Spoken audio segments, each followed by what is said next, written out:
You want to know the real reason Donald Trump gets mad and upset and storms off the set whenever the press asks him questions like Kristen Welker just did about the anti-weaponization fund? Because it's not the fund he's trying to protect. It's the settlement pardon, the pardon that was granted to him by his Department of Justice head, the Attorney General, Todd Blanche. Was that the quid pro quo? Is that how Todd Blanche got the job? Because among everybody that was trying out, he was the one that was willing to give Donald Trump and his family a super pardon. What am I talking about? Who coined the term super pardon? Well, Representative Jamie Raskin, the ranking member on the House Judiciary Committee, who has a new bill named after Todd Blanche to stop it. But what he's really aimed at is the thing that sort of has gone underneath the radar. It's the Day 2 settlement. Day 1 headline was anti-weaponization fund. Donald Trump won't benefit from it. Day 2, Todd Blanche posted a half a page, one paragraph attempt to amend the settlement. A phony settlement that's being investigated for fraud on the court by Judge Williams in Miami this week. He have tried to amend it to give absolution, a pardon, if you will, to the entire Trump family, not just for tax exposure, not just for audit exposure, not just the hundreds of millions of back taxes that Donald Trump may owe. Oh no. It has to do with absolving Donald Trump and giving him that immunity that even the United States Supreme Court didn't see fit to give him for anything related to lawfare, anything related to anything that's ever happened. And people like Jamie Raskin, who I just recently interviewed in the last couple of days, are ready to stop it. Not only stop it, this is where law and politics reach their intersection, the zenith of their intersection. Use it politically against Trump and MAGA, make Republicans in the House and the Senate have to stand up and vote up or vote down for Donald Trump's attempt to give himself audit exposure, a pardon, and immunity. Yeah, we're back to immunity again, folks. And I'm covering it here for MeidasTouch, Michael Popok for Legal AF. May 19th, we'll put it up on the screen. The day after the settlement, there was a posting by Todd Blanche. It was signed by no other participants in the settlement agreement, no other participants in the lawsuit. This case and this settlement arose out of Trump versus the Internal Revenue Service. There's no Trump signature. There's no lawyers for Trump's signature. There's no Internal Revenue Service signature. There's no lawyers for the Internal Revenue Service. There's nobody. It's just Todd Blanche, who was not a party to any of this, declaring, I'm going to change the terms of the settlement. God, wouldn't I love if that were possible? Can you imagine if a day after I reached a settlement in one of my cases, I just woke up in the middle of the night or early the next morning over a cup of coffee and I decided to amend it, to change it, to benefit myself, to improve the terms in my advantage without the other parties involved? Wouldn't that be possible? Wouldn't that be great if it were possible? The magical thinking behind that? Let me read to you from this May 19th document. We have it up on Legal AF Substack as well. The United States releases, waives, acquits, and forever discharges each of the plaintiffs from, that's the Trump family and Trump, and is hereby forever barred and precluded. The United States, the entirety of the United States, is barred and precluded from prosecuting or pursuing any claims, that means criminal, concerning any matters that were raised or could have been raised in the case. That's the tax stuff. Lawfare, that's not even a real term. Lawfare and or weaponization. What the F does that mean? But that's so broad that anything in which Donald Trump or his family would be prosecuted for after he left office would now be barred or banned regardless of subject matter, as long as he alone can characterize it as lawfare and weaponization. See, what Todd Blanche knows well is that a judge is going to have to interpret that language one day. These terms are not defined. Okay, and any matters currently pending or that could have been pending, including tax returns before defendants or any other agencies or departments. Any matters that are pending or that could be pending, regardless of subject matter.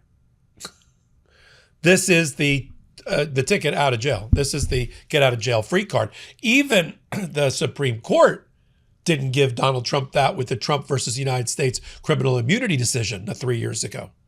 So he has his private lawyer fix that, which even his Supreme Court, which he bought and paid for, also did not provide him.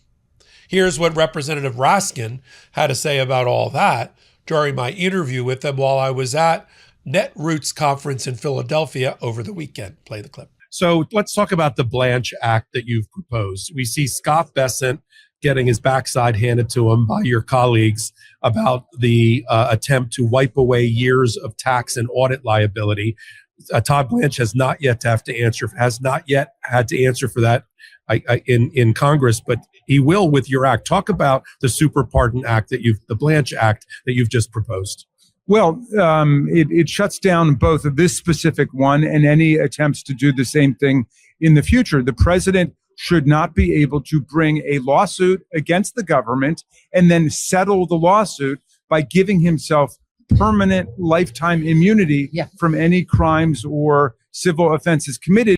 And in this case, it applies not just to Trump, but to his whole family. So this is about insider trading. This is about political corruption. It's about bribery. It could be about rape and sexual assault. In the Epstein files, they've dealt themselves a get out of jail free card for all time. And so the legislation would stop that, both precluding this specific agreement, but then any attempt to do the same thing in the future. And we have legislation to do the exact same thing with this super slush fund. Now, they just filed late last night in front of Judge Brinkema their argument that she no longer has jurisdiction because it's now been mooted because he's announced publicly that there won't be any fund, and then repeats the lie that the Trump family is not getting any benefit out of the settlement. Right. I mean, how do you interpret the amendment and what you just said about exoneration and immunity to get out of jail free pass if it's not a benefit to Trump directly? Well, dozens of federal judges have excoriated the Department of Justice and the administration for lying and falsely representing in court. And this is just one more example. And I hope they are denounced, and I hope that they are sanctioned for that. They are complete outlaws when it comes to the federal judiciary. You know that airport moment where you're holding a coffee, your phone is dying, and TSA suddenly wants your laptop? Most luggage is just a box on wheels. That's why I'm obsessed with Noble's all-in-one carry-on. It has a built-in cup holder, a charging port, a front laptop pocket that makes TSA easy, and a smooth 360-degree wheels that glide right beside you. What really stands out is the security. Noble has no zipper at all. It locks shut with a latch system that can't be pried open. You'd be shocked how many bags get broken into with just a ballpoint pen. I picked the black one, and I love the look. It's sleek, minimalist, perfectly balanced, and honestly turns heads at the airport. Even if you're not flying first class, your luggage will look like it.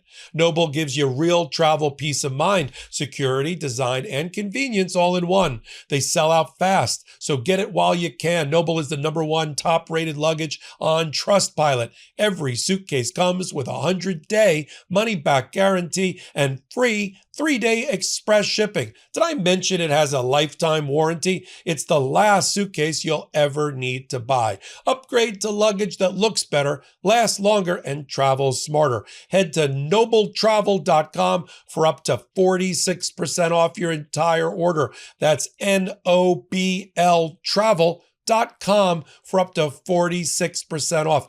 After you purchase, they'll ask you where you heard about them. Please support our show and tell them our show sent you. And this is why you see, now that you see this full thing being exposed, you now understand why nobody in his cabinet will defend it. You know, you got the Treasury Secretary saying, I don't know, the lawyers are involved. I can't really respond to, and he was reminded that the lawyers are not involved with the release. The release is not currently in litigation, but it will be. Here's Scott Bessent getting wrapped around his own axle as a Treasury Secretary. Play the clip. You are the acting IRS commissioner, correct?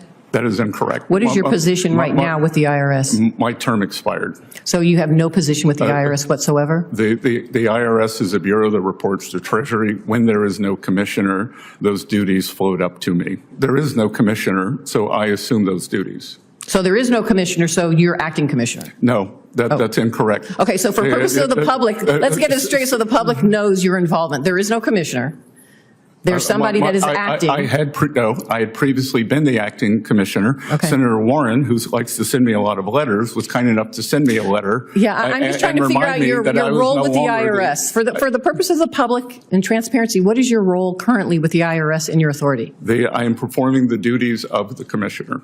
Oh, so you are. Okay, got it. And then that's why Donald Trump gets sort of hot and bothered when he's being questioned by Kristen Welker over the weekend about the fund. And then finally storms away and calls her stupid, pats her on the little shoulder and walks out. Play that clip. Let's call it quits because I've had enough. Thank you, darling. Have a good time. Mr. President, let's please, I traveled all the way to Wisconsin. Are you and Prime Minister Netanyahu on the same page? Yeah, we are. We get along very well.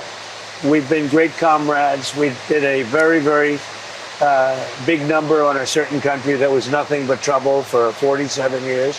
I disagree with him on a couple of things. I'd like to see Lebanon have a better life. I'd like to see a more surgical attack on Hezbollah. I think it should be more surgical. And we can help them with that, or we can recommend Syria. Syria is doing a very good job of cleaning up their act. They have a very good leader. They have a leader that's really done a good job in a short period of time, and he would love to help. It was a dirty election, Mr. and it's President, happening again right now in never California. Presented evidence It's happening that the right 2020 now in election California. was rigged. Right now, it's look at what's Where's happening in the evidence California. to that? It's The 4 Republicans days. are doing well in California. It's no, they're not. They're dropping fast because it's a rigged election. Let me tell you, it's 4 days, and they aren't even close to coming up with. That's how they count. You know the why they're votes in doing that? California. Because they're cheating on the election. Do you have evidence to support all that? I have to do is look. All I have to do is look. Your elections are crooked, and you're crooked, and Meet the Press is crooked, and so is ABC and CBS and CNN. But Mr. President, you're one-sided crooked network. So let's call it quits because I've had enough. Thank you, darling. Have a good time. Mr. President, let's please. I traveled all the way to Wisconsin. I've sat in the rain with you. I know. I've sat in the rain all the with way you to for an Wisconsin. hour, on and off in the rain, and I've given you enough time. You ought to straighten out your press because you know what? Mr. A country can never be great with a dishonest press. We traveled all the way to Wisconsin for this interview. Now, Jamie Raskin's bill will put an end to it. And now we got to pin the tail on those Republicans and make them vote up or down for the fund. They're trying to do it through procedural posture and act like they're not responsible, right? At all. Oh, we're trying to fund ICE and no, we're going to block this particular amendment that would use the money for the people who are actually injured, like the Capitol and Metro Police. No, we wouldn't do that. But there's a dirty little secret under all of this. That right now, the Jan 6th insurrectionists have the ability to pursue claims against the federal government through the Federal Tort Claim Act. In fact, more than 600 of them are right now. They're being defended, or those claims are being prosecuted by a lawyer, Mark McCluskey, who famously was arrested and lost his bar license for a time for having a menacing AR-15 with his wife during Black Lives Matter in St. Louis. That's the guy that's representing them. And the government at any time under Donald Trump could pay the money not out of this dedicated fund, but out of something else, more money from the Department of Justice buried in their budget. And if Congress wants to stop, just like our framers during the 14th Amendment stopped insurrectionists from having their debts paid by the government, that's in the 14th Amendment, this Congress would have to declare that no one who participated on Jan 6th, who was, or at least the ones that were arrested, indicted, and convicted and sentenced, none of them can ever make a claim against the government. They have to say that affirmatively. And that's another thing that Jamie Raskin is calling for. I'm glad you're here. on MeidasTouch and on Legal AF. We're trying to continue to build our pro-democracy channel on Legal AF. Take a minute, hit the free subscribe button, come over to Legal AF Substack, and do the exact same thing as we continue to build our membership, our level, our expertise, our gravitas, our street credibility with your help. Until my next report, this is Michael Popok. Can't get your fill of Legal AF? Me neither. That's why we formed the Legal AF Substack. Every time we mention something in a hot take, whether it's a court filing or a oral argument, come over to the Substack. You'll find the court filing and the oral argument there, including a daily roundup that I do called, wait for it, Morning AF. What else? All the other contributors from Legal AF are there as well. We got some new reporting. We got interviews. We got ad-free versions of the podcast and hot takes. Where? Legal AF on Substack. Come over now to free subscribe.